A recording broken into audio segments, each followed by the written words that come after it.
श्री सीताराम चंद्राभ्याम नमः। युद्धकांड 115वां सर्ग। सीता के चरित्र पर संदेह करके श्री राम का उन्हें ग्रहण करने से इनकार करना और अन्यत्र जाने के लिए कहना। मिथिलेश कुमारी सीता को विनयपूर्वक अपने समीप खड़ी देख श्री रामचंद्र जी ने अपना हार्दिक अभिप्राय बताना आरंभ किया। भद्रे, समरांगण में शत्रु को पराजित करके मैंने तुम्हें उसके चंगुल से छुड़ा लिया। पुरुषार्थ के द्वारा जो कुछ किया जा सकता था वह सब मैंने किया। अब मेरे अमर्ष का अंत हो गया। मुझ पर जो कलंक लगा था उसका मैंने मार्जन कर दिया। शत्रु जनित अपमान और शत्रु दोनों को एक साथ ही नष्ट कर डाला। आज सबने मेरा पराक्रम देख लिया।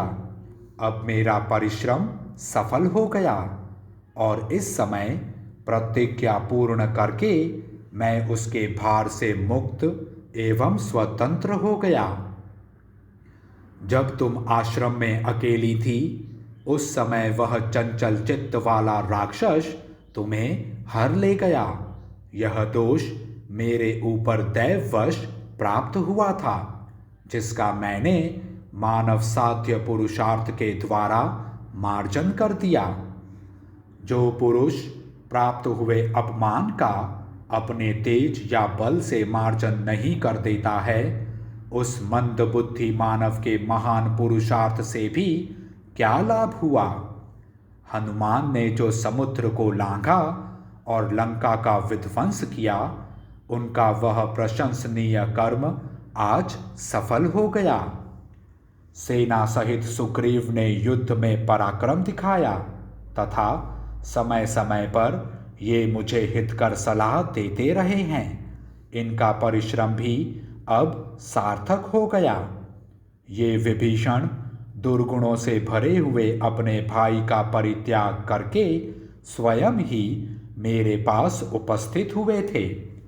अब तक का किया हुआ इनका परिश्रम भी निष्फल नहीं हुआ। इस तरह कहते हुए श्री राम जी की बातें सुनकर मृगी के समान विकसित नेत्रों वाली सीता की आंखों में आंसू भर आया। वे अपने स्वामी की हृदय वल्लभा थी।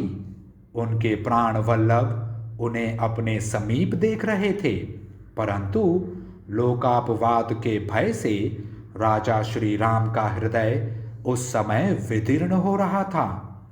वे काले काले घुंघराले बालों वाली कमल लोचना सुंदरी सीता से वानर और राक्षसों की भरी सभा में पुनः इस प्रकार कहने लगे।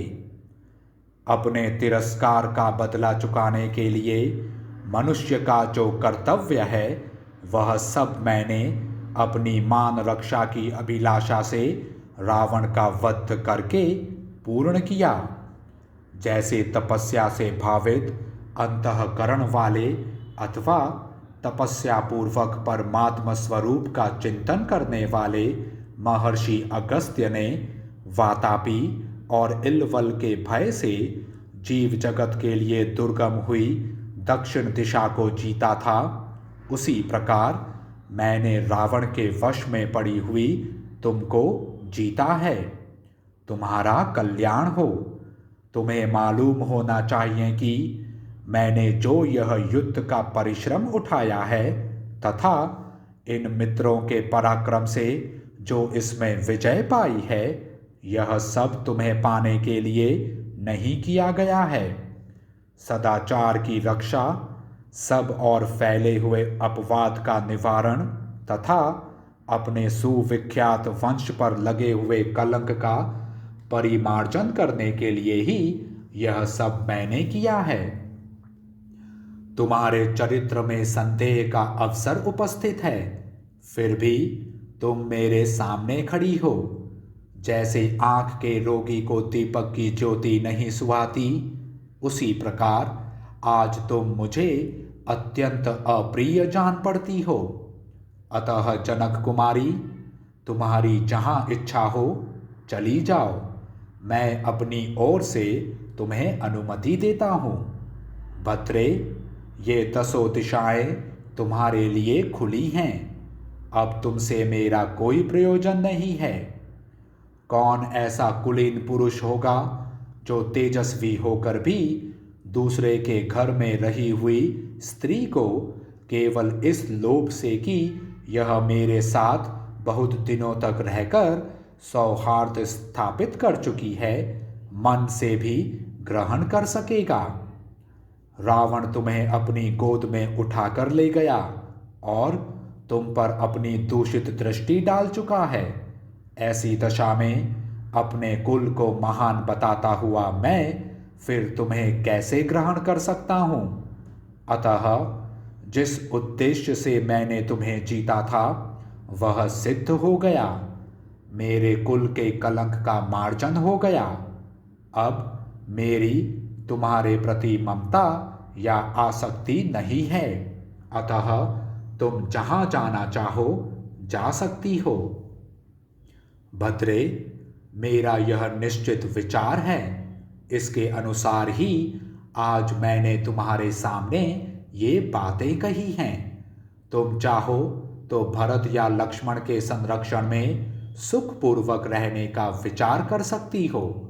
सीते, तुम्हारी इच्छा हो तो तुम शत्रुघ्न, वानरराज सुग्रीव अथवा राक्षस राज विभीषण के पास भी रह सकती हो। जहाँ तुम्हें सुख मिले वहीं अपना मन लगाओ। सीते, तुम जैसी दिव्य रूप सौंदर्य से सुशोभित मनोरम नारी को अपने घर में स्थित देखकर रावण चिरकाल तक तुमसे दूर रहने का कष्ट नहीं सह सका होगा। जो सदा प्रिय वचन सुनने के ही योग्य थीं, वे मानिनी सीता चिरकाल के बाद मिले हुए प्रियतम के मुख से ऐसी अप्रिय बात सुनकर उस समय हाथी की सूंड से आहत हुई लता के समान आंसू बहाने और रोने लगी। इस प्रकार श्री वाल्मीकि निर्मित आर्ष रामायण आदि काव्य के युद्ध कांड में 115वां सर्ग पूरा हुआ। जय श्री राम।